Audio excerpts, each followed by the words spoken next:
ያገለገለ መኪና ስንገዛ ሞተር ትንፋሽ ወይም ብሎቤክ አለበት ሊያሳዩን የሚችሉ 4 ምልክቶች። ይህን አጭር ቪዲዮ ያዘጋጀላችሁ ላለፉት 4 ዓመታት ከ10,000 በላይ ተሽከርካሪዎች ከ200 በላይ አንጋፋ ድርጅቶችና ከ6,000 በላይ አክቲቭ ዩዘር ደንበኞችን መስራት የቻለው ዳን ቴክኖሎጂ ሲሆን ከኛ ጋር ሲሰሩ መኪናው በፍጹም አይሰረቅም ይለናል። 1.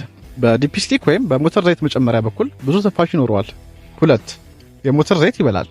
ይህ የሚፈጠረው ፒስተን በሚንቀሳቀስበት በኩል ክፍተት ካለ የሞተር ዘይት ከሶቶ ኮፓ ወደ ኮምቢሽን ቻምበር እየገባ ተቃጥሎ ይወጣል። በዚህም ጊዜ የሞተር ዘይት እጅጉን ያጎላል።